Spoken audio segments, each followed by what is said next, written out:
നടിയും അവതാരകയുമായ ദേവിക നമ്പ്യാരും ഭർത്താവും ഗായകനുമായ വിജയ് മാധവും സോഷ്യൽ മീഡിയയിലെ അറിയപ്പെടുന്ന താരങ്ങളാണ്. ഇപ്പോഴിതാ അവർ നേരിടുന്ന വിമർശനങ്ങൾക്ക് മറുപടിയുമായി എത്തിയിരിക്കുകയാണ് ഇരുവരും. ഒരു യൂട്യൂബ് ചാനലിന് നൽകിയ അഭിമുഖത്തിലായിരുന്നു ദേവികയുടെയും വിജയുടെയും പ്രതികരണം.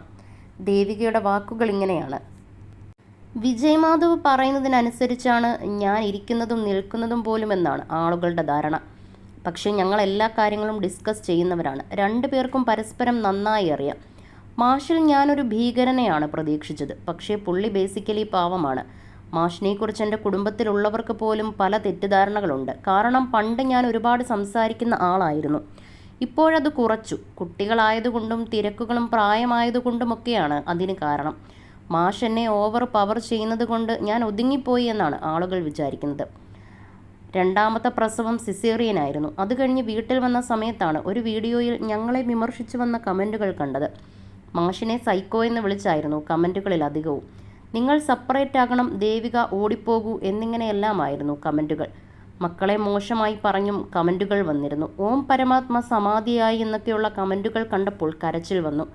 ഞാൻ നിർബന്ധിച്ചിട്ടാണ് മാഷ് എന്ന റിയാക്ഷൻ വീഡിയോ ചെയ്തത്. അതേസമയം താൻ ദേവികയെ അടിമയായി വെച്ചിരിക്കുകയാണെങ്കിലും ദേവിക ഹാപ്പിയാണെങ്കിൽ മറ്റുള്ളവർക്ക് എന്താണ് പ്രശ്നമെന്നും വിജയ് മാധവ് ചോദിച്ചു. രണ്ടാമത്തെ കുഞ്ഞിൻ്റെ പേരിടലുമായി ബന്ധപ്പെട്ടും വിജയും ദേവികയും സോഷ്യൽ മീഡിയയിൽ വലിയ വിമർശനങ്ങൾക്ക് ഇരയായിരുന്നു. തനിക്ക് പോലും ആ പേര് ഇഷ്ടപ്പെട്ടിട്ടില്ലെന്ന് ദേവിക പരസ്യമായി വെളിപ്പെടുത്തുകയും ചെയ്തു. ഓം പരമാത്മ എന്നായിരുന്നു കുട്ടിയുടെ പേര്. ഇപ്പോഴിതാ വിമർശനങ്ങളോടും വൈകാരികമായി ഇരുവരും പ്രതികരിച്ചു.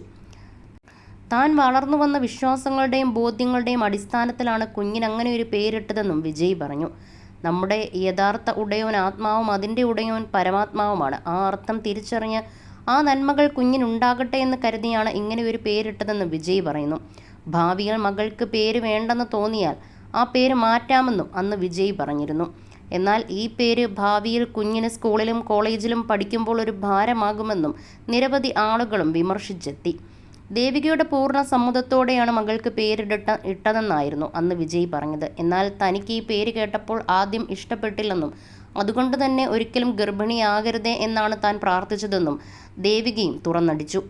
പക്ഷേ അതിൻ്റെ തൊട്ടടുത്ത മാസം തന്നെ താൻ ഗർഭിണിയാകുകയായിരുന്നുവെന്നും ദേവിക വെളിപ്പെടുത്തി. വിജയ് മാധവൻ ഒരു അന്ധവിശ്വാസിയാണെന്നാണ് നിരവധി ആളുകളും പറയുന്നു. എന്നാൽ വിജയ് ഒരു ഭക്തനാണെന്നും നാട്ടുകാർ പറയുന്നത് പോലെയുള്ള അന്ധവിശ്വാസമൊന്നും ഒട്ടുമില്ലാത്ത ആളാണെന്നും ദേവികയും പറഞ്ഞു.